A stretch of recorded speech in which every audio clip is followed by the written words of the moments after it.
Hi, Brad. So, your series is about seeing the beauty everywhere. So, you take us to places like the laundromat or the grocery store where we might not see beauty, we might not see art.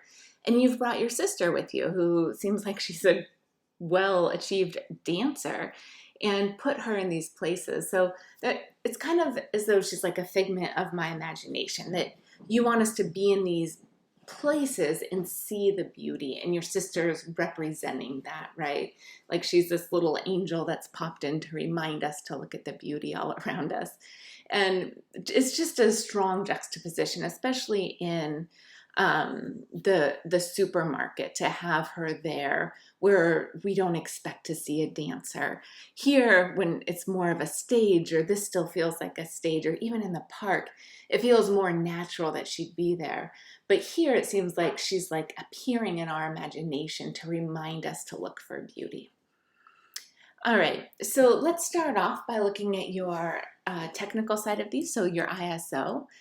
And even when you're in the store, you're keeping it low at 200, and then 100 when you're outside, and then 640 when you're in the laundromat here. Your aperture, yeah, you're switching it all over the place, and that's exactly what I'd want to see here when you're in the grocery store. We don't need to see all the details of everything that's behind her, and you need as much light as possible. So having that really wide aperture makes sense, and then your shutter speed falls where it will in order to have it fast enough to not have any camera shake or her moving.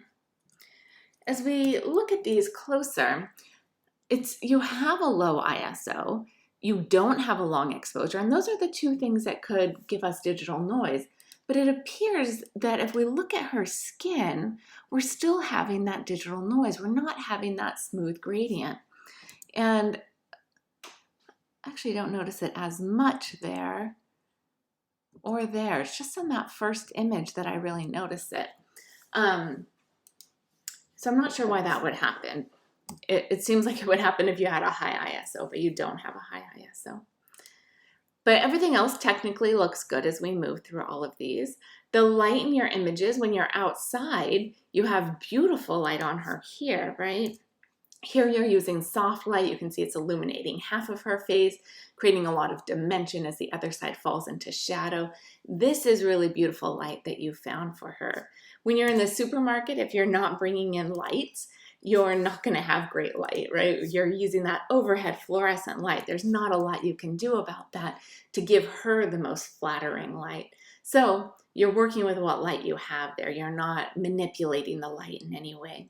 I wonder if you had gone to the windows. I think a lot of supermarkets have like big windows in the front of the store. If you were able to capture any window light that way, could work really well. And then here, this image, the light's working better as you have her face tilted. So instead of having the light come from straight above her, in this image, it's coming from straight above her, but it's creating that dimension on her face as you've turned her face, so it's hitting the side of her face instead of the top of her forehead. So this is more pleasing. The images in the supermarket are just pretty fun as we're looking at her with meat behind her and then the vegetables behind her and then the candy in front of her. It just kind of makes you question and wonder what's going on, and the idea that this is just about finding beauty, I think, works well.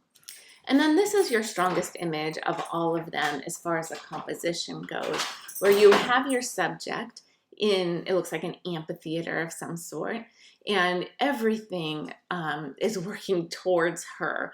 The lines of the cement are working towards her. The lines of the columns here, the lines of this roof are all leading us to her. She's backlit.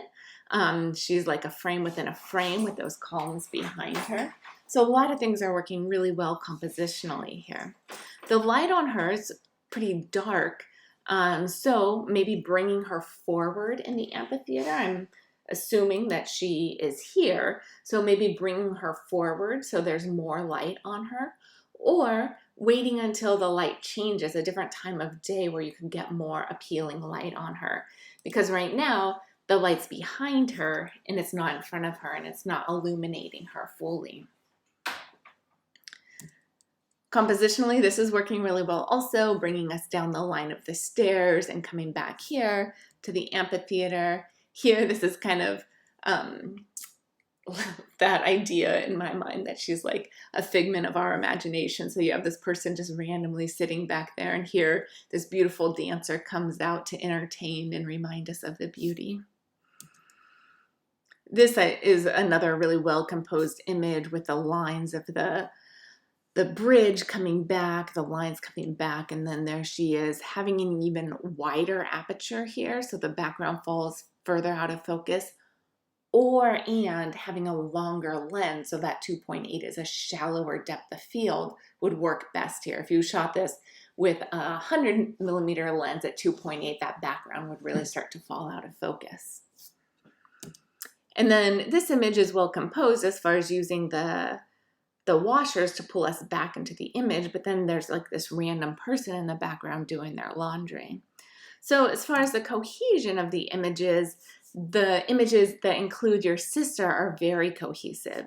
These two images, image number 5 and 8, are not so cohesive because we're not seeing your sister. I think keeping her in all of the images is important for a series like this. The idea that you want us to find the beauty in things, but she is missing from those. I think we're not led into it enough that we're supposed to start imagining her or anything. So those two images do fall off for me. But I think this is a fun series. It's a beautiful series. And lucky for you, you have a sister that I think will be a great model for you as you go through this program.